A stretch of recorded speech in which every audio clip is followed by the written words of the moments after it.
Carlos, do you tell a prospective employer that you are in the final stages of another interview process? Yes, final answer. So, y'all, it works to your advantage to, throughout the entire interviewing process, to communicate everything you have going of matter in a timely fashion. So what do I mean? So let's talk about this, because while I know I have videos out there about this subject, I want to make sure that we're talking this one through today, because I think this is going to be a common problem.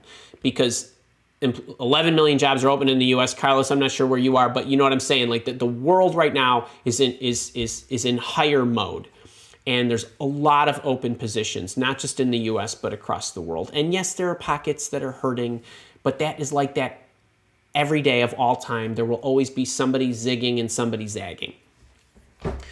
When you get into an interview process, when it's the first one that you're starting, you say to them, you are the only people that I'm interviewing with. I will let you know if anything comes up. In the meantime, can you tell me what the candidate pipeline looks like? How many people are you interviewing? Right? It's quid pro quo. All right?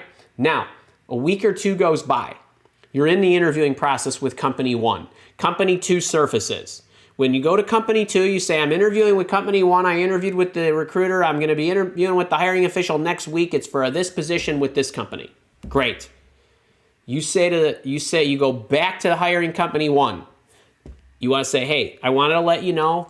Now, you have to be smart and you have to determine, am I going in to talk to somebody in a day or two, or do I not have my interview scheduled?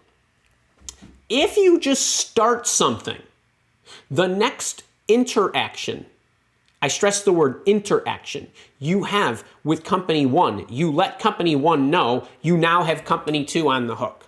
Okay? You don't have to, like, every time something pops up, send an email to everybody. But in the natural course of the process, you want to make sure you're communicating. And as you get down to the end, if you're getting further along, then you might want to, in between interactions, communicate what's happening if it's noteworthy, like I'm about to get an offer. They're waiting for the paperwork. I'm negotiating right now. Okay, why do you want to do this? Just so you know, telling them what you have going nothing bad's going to happen because of that. I'm keeping you informed, just like I want you to keep me informed of my status and the other people's status and where I stand, right? That's equal. You are earning a reputation as a communicator. That's good. It makes employers relax because they know if anything happens with Carlos, he's going to come and he's going to tell me. So if Carlos is about to get an offer, I'm not worried I'm going to lose Carlos. Carlos is going to tell me he's going to get an offer, and then we're going to hurry the heck up. And we're going to try to get him through the rest of the process. All right, because what happens is you have to plan for success, meaning you have to plan for multiple job offers.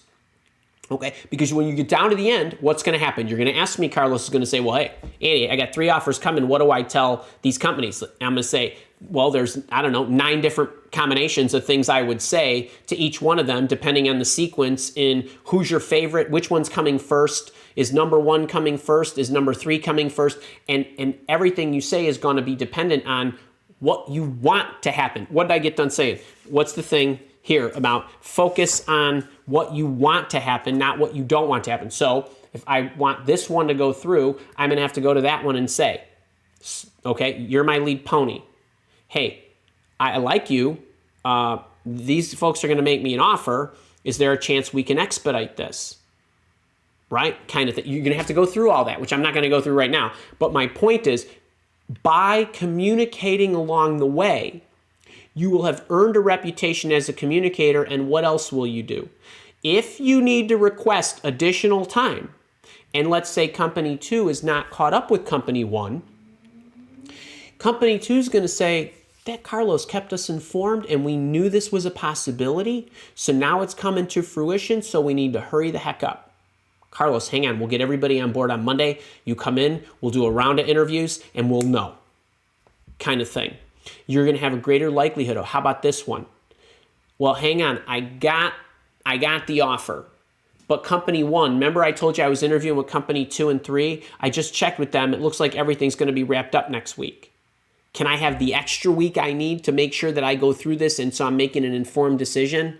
Kind of thing. You have a greater likelihood of getting the grace period at that point. If you go to company 1 who didn't know you were interviewing with company 2 and 3 and you say, oh, sorry, I have these 2 other things and I want to play them out for the next 2 weeks. You're like, what are you talking about? You didn't even tell me, right? So these are the kind of things that help you. It's chess, not checkers, right? So you're earning the reputation as a communicator. So yes, you share, but you don't interrupt the natural flow of the recruitment process to stick in an insertion that says, oh, hey, by the way, I had an initial 20-minute screen with some company that just popped up. They don't need to know that right then, but if you go back there in a week, you could say, hey, look, it's early stages, but I want to let you know I started the interviewing process with such and such a company for such and such a position.